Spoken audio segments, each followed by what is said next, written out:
Assalamualaikum warahmatullahi wabarakatuh. Shalom, Om Swastiastu, Namo Buddhaya. Salam kebajikan untuk kita semua.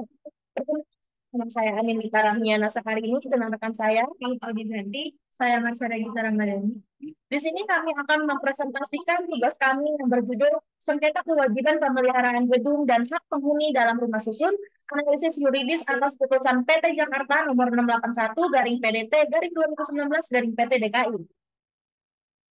Pendahuluan pada bab 1, urbanisasi yang saat telah menjadi fenomena global yang membawa tantangan signifikan, khususnya di kota-kota besar, yang mengalami peningkatan populasi dalam waktu singkat. Namun, pertumbuhan populasi tersebut memberikan tekanan besar pada ketersediaan lahan di perkotaan yang pada umumnya terbatas dan berbiaya tinggi. Untuk mengatasi tantangan tersebut, maka ada konsep hunian vertikal seperti rumah susun yang muncul sebagai solusi praktis. Rumah susun adalah bentuk hunian kolektif yang dirancang untuk menampung banyak penghuni dalam satu bangunan vertikal di mana setiap penghuni memiliki satu yang milik pribadi. Tetapi berbagai area dan fasilitas umum, rumah susun menjadi tempat tinggal atas unit hunian yang dimiliki secara perseorangan dengan fasilitas umum yang digunakan bersama oleh para pemilik dan penghuni rumah susun tersebut sebagaimana diatur di dalam Undang-Undang Nomor 20 Tahun 2011 tentang Rumah Susun. Pembahasannya, pengertian rumah susun dan kondominium. Rumah susun adalah bangunan gedung tingkat yang dibangun dalam suatu lingkungan yang terbagi dalam bagian-bagian yang distruktur secara fungsional, baik dari horizontal maupun vertikal, dan merupakan satuan-satuan yang masing-masing dapat dimiliki dan digunakan secara terpisah, yang diatur di dalam pasal 1, pasal 1 Undang-Undang Nomor 20 Tahun 2011. Kondominium adalah istilah yang lebih populer di negara-negara dengan sistem kepemilikan seperti vertikal, di mana pemilik memiliki unit pribadi dan juga hak akses atas fasilitas umum di dalam kompleks tersebut. Perbedaan-perbedaan tersebut menunjukkan adanya adaptasi istilah yang disesuaikan dengan karakteristik budaya, ekonomi, serta sistem hukum masing-masing negara, sehingga mencerminkan perbedaan dalam pola kepemilikan dan gaya hidup di berbagai wilayah.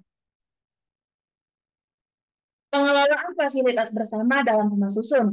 Pengaturan mengenai pengelolaan dan pemeliharaan fasilitas bersama dalam kompleks rumah susun diatur melalui pembentukan perhimpunan penghuni dan pemilik satuan rumah susun atau P3SRS yang merupakan entitas hukum yang diakui secara formal.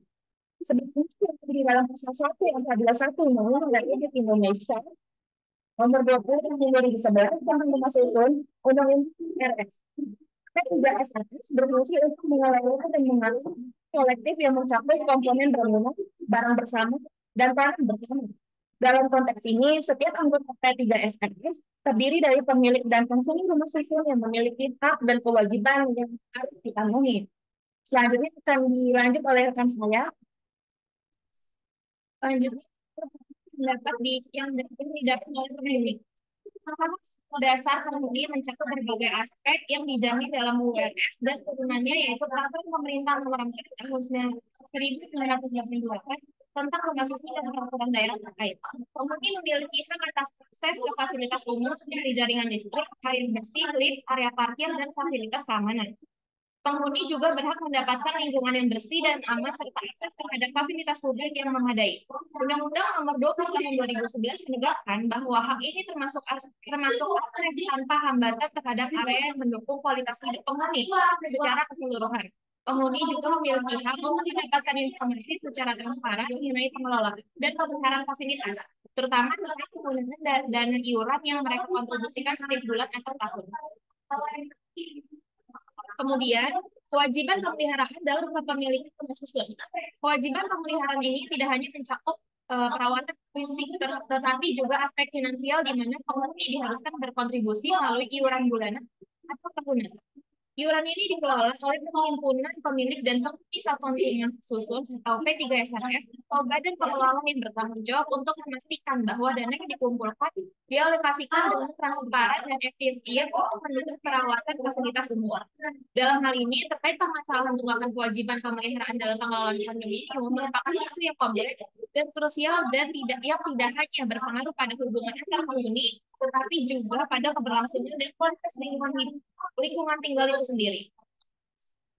Sengketa kewajiban pemeliharaan rusun. Ketidakjelasan mengenai tanggung jawab keuangan ini dapat menciptakan ketidakpuasan di antara penghuni baru yang merasa terjebak dalam kewajiban yang tidak mereka pilih dan berpotensi menurunkan rasa aman serta kenyamanan mereka dalam tinggal di lingkungan kondominium. Ketidakjelasan mengenai hak dan kewajiban finansial dapat memicu konflik antara penghuni yang berdampak langsung pada pemilihan fasilitas bersama serta berlanjut ke lingkungan kondominium itu sendiri. Jika kalau tunggakan kewajiban pemeliharaan tidak ditangani dengan baik, maka dampaknya bisa meluas, mulai dari penurunan kualitas fasilitas, berkurangnya nilai properti, hingga konflik hukum yang berkepanjangan antara penghuni. Dampak hukum yang dihadapi oleh penghuni baru dalam konteks pengelolaan rumah susun sangat kompleks dan melibatkan berbagai aspek hukum, di mana penghuni baru berhak atas fasilitas yang disediakan dalam lingkungan rumah susun, namun hak-hak ini tidak selalu diimbangi dengan tanggung jawab hukum yang jelas dari pengelola. Penghuni baru seringkali berhadapan dengan ketidakpastian hukum yang timbul dari pengelolaan yang kurang optimal, konflik antar penghuni, serta permasalahan administratif yang terkait dengan pengelolaan fasilitas umum. Selanjutnya, studi kasus putusan PT Jakarta nomor 681 garing PDT garing 2019 garing PT DKI terkait kondominium rumah susun. Dalam studi kasus putusan ini terdapat sengketa yang melibatkan Johan Johari sebagai pemilik baru unit townhouse 16 di kondominium Raja Wali Manara Edelweiss yang berhadapan dengan perhimpunan penghuni terkait pemutusan fasilitas listrik dan air akibat tunggakan yang belum dilunasi oleh pemilik sebelumnya. Kasus ini melibatkan tiga pihak utama, yaitu penggugat Johan Johari, tergugat satu sebagai perhimpunan penghuni rumah susun hunian kondominium Raja Wali Menara Edelweiss PPSRH KRME, dan tergugat dua Yeni Sunaidi. Johan Johari telah membeli unit townhouse 16 di kondominium Raja Wali Menara Edelweiss pada 8 Agustus tahun 2018 dari tergugat dua. Proses pembelian ini dilaksanakan secara sah melalui akta jual beli di hadapan notaris yang memberikan hak kepemilikan kepada penggugat. Setelah kepemilikan resmi berpindah tangan, di mana penggugat melaksanakan kewajiban administrasi sebagai pemilik baru. Penggugat mendapati bahwa fasilitas listrik dan air di unitnya tidak berfungsi. Pihak pengelola mengklaim bahwa pemutusan utilitas dilakukan karena adanya tunggakan pemeliharaan yang ditinggalkan oleh pemilik sebelumnya, yaitu tergugat dua atau Yeni Sunaidi. Pemberhentian air dan listrik tersebut merupakan sebagai sanksi karena adanya tunggakan. Penggugat telah melayangkan somasi kepada tergugat satu agar fasilitas diaktifkan kembali, tetapi somasi tersebut tidak mendapatkan tanggapan, sehingga penggugat mengajukan gugatan atas dasar perbuatan melawan hukum di Pengadilan Negeri Jakarta Pusat karena penggugat merasa bahwa tunggakan tersebut bukanlah kewajibannya, melainkan kewajiban penghuni lama. Selanjutnya ada putusan hakim dalam penyelesaian sengketa. Hakim mempertimbangkan bahwa tergugat dua sebagai pemilik lama unit townhouse 16 seharusnya bertanggung jawab penuh atas tunggakan yang terjadi sebelum perpindahan kepemilikan. Sesuai dengan pasal 75 UU Rumah Susun, setiap pemilik yang melakukan pengalihan zakat atas unit itu berkewajiban menyelesaikan kewajiban keuangan yang terkait dengan unit tersebut sebelum penyerahan. Tergugat dua gagal melunasi tunggakan biaya pemeliharaan selama periode kepemilikannya dianggap lalai dalam memenuhi kewajibannya menurut undang-undang, sehingga tidak dibenarkan membebankan tanggung jawab tersebut kepada pemilik baru. Putusan ini menekankan bahwa hak dan kewajiban pemilik lama tidak dapat dilimpahkan secara sepihak tanpa adanya kesepakatan yang jelas, karena pemilik baru dalam hal ini penggugat telah melaksanakan semua kewajiban administratif yang diwajibkan pengelola. Kewajiban tergugat itu tidak bisa secara otomatis mencari tanggung jawab penggugat, mengingat dasar hukum untuk perpindahan kewajiban seperti itu tidak ditemukan dalam peraturan rumah susun. Pada putusan ini, hakim memutus bahwa tergugat satu sebagai pengelola rumah susun bertanggung jawab untuk segera mengaktifkan kembali fasilitas listrik dan air di unit milik penggugat.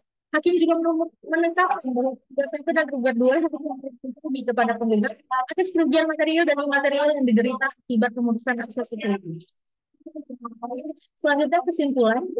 Pengaturan Undang-Undang Nomor 20 Tahun 2011 tentang rumah susun menunjukkan bahwa meskipun terdapat kerangka hukum yang jelas dalam menetapkan hak dan kewajiban antara pengembang dan penghuni, masih terdapat sejumlah masalah yang krusial dan memerlukan perhatian lebih. Dalam pasal 42 Undang-Undang Rumah Susun menggarisbawahi pentingnya tahap kontraktual dalam mewujudkan kesepakatan yang jelas antara pihak-pihak yang terlibat. Namun seringkali terjadi ketidaksesuaian antara harapan para pihak dan realitas pelaksanaan kontrak. Kasus putusan Pengadilan Tinggi Jakarta nomor 681 garing PDT garing 2019 garing PT DKI menjadi contoh nyata yang mencerminkan permasalahan ini. Dalam putusan tersebut, di mana kegagalan pihak pengelola dalam memenuhi kewajiban pemeliharaan gedung mengakibatkan hak-hak penghuni yang terabaikan. Sengketa yang muncul dari situasi tersebut tidak hanya menunjukkan ketidakpuasan penghuni, tetapi juga menyoroti lemahnya implementasi kewajiban pengelola dalam menyediakan fasilitas yang memadai. Hal tersebut memperlihatkan bahwa perlindungan hukum bagi penghuni masih perlu diperkuat untuk mencegah terjadinya sengketa di masa depan. Sekian presentasi dari kelompok kami. Apabila ada kesalahan, mohon maaf dan terima kasih. Wassalamualaikum warahmatullahi wabarakatuh.